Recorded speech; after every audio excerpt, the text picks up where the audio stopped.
You've been going to Bedford Blues for how many years? About 14. Yeah, about that, yeah. About 14. So why do you go? What do you get out of it? Well, I went because it was in the town. If the football team had been in the town, I'd have gone there, but they've moved out by the bypass. So I started going to rugby to go along with Son. And I could walk there. And when we got there, we enjoyed it. It was very, very nice. Amateur club, £3 each, £6 in the ground, bandstand, grand, and very nice friends. Why did you enjoy it? What was it about it? Well, it's the local team, and we kept meeting the same people and watching the local team do well. It's very good. But did the fact that they were doing well, did that matter to you? Not desperately, no, because when it went professional and we had to book our season tickets and the prices shot up, we were relegated.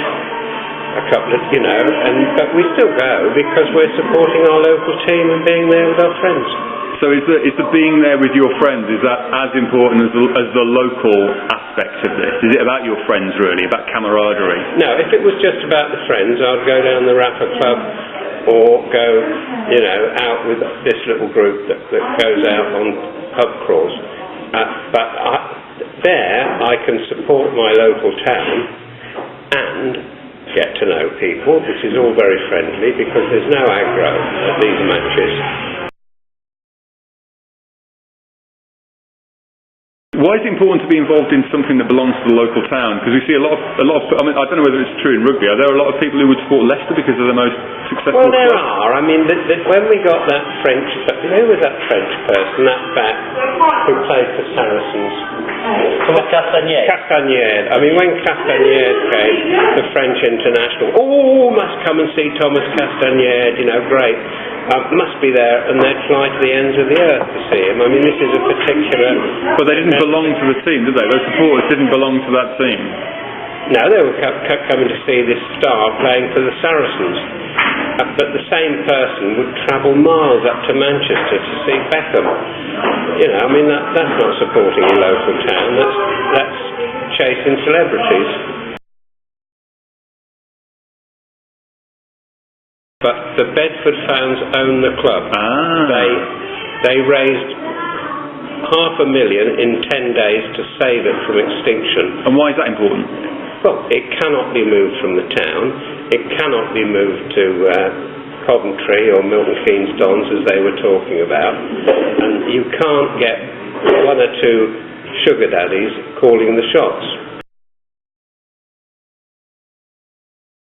Do you feel like you belong to Bedford Rugby Club when you're there? Yes. Unless they played the Yorkshire side at the time. And why do you feel like you belong? Because you live in Bedford? Yes. Or because you're going with friends? Well, yeah. I mean, I go. I meet people that I know, but I like a good game of rugby. For starters, it's a sport first.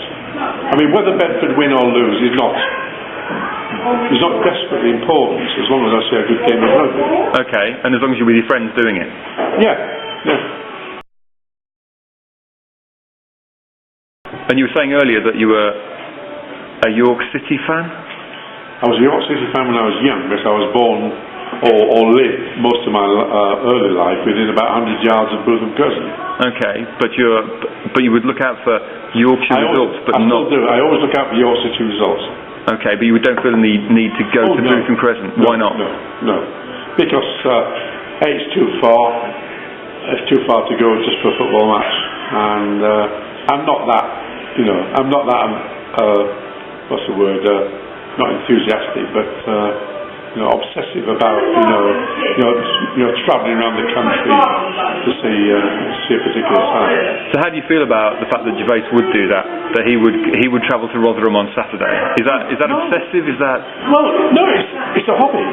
Why are you travelling to Rotherham on Saturday? Several reasons. Bedford and Rotherham are both very similarly friendly clubs. They're both kind of traditional rugby clubs in that it's not about hype and glamour and the stadium and lots of kind of razzmatazz around. It's just about a a few beers and a few good friends and a bit of banter and hopefully a good match. But secondly, possibly equally as important, I've got good friends who live in Rotherham, so that's one of the games I'll pick out to go to. So it's about your friends really, not the rugby. I'd say it's about a 50-50. I go up to Sheffield and Rotherham if there's no rugby, and I'll go to rugby where there's people where there aren't any people who I know.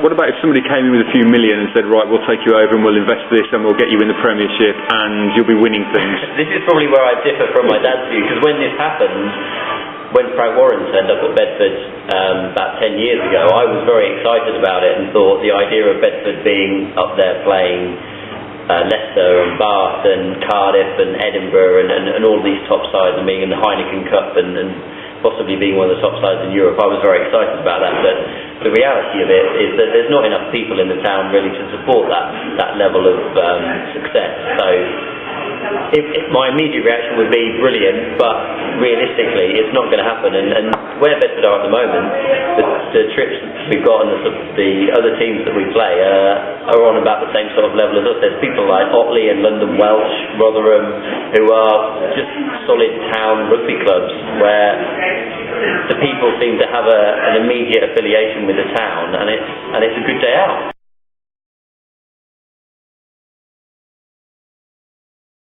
Okay, my last question then is, what am I going to get out of that rugby game on the 27th that I wouldn't get out of a football game?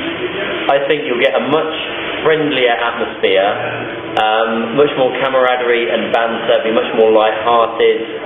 And if Bedford lose a match, I don't come away wanting to kick in some shop windows or stuff up some opposition fans. I'll just come away thinking, oh well, Bedford won't do enough.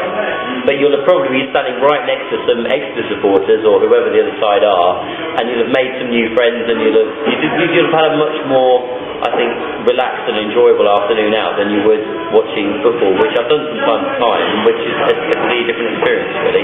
If there's a good match and it's played in a good spirit, then if I pay £15-20 to get into the ground, then I'm quite happy at the end of the match of having spent the money and got some good entertainment.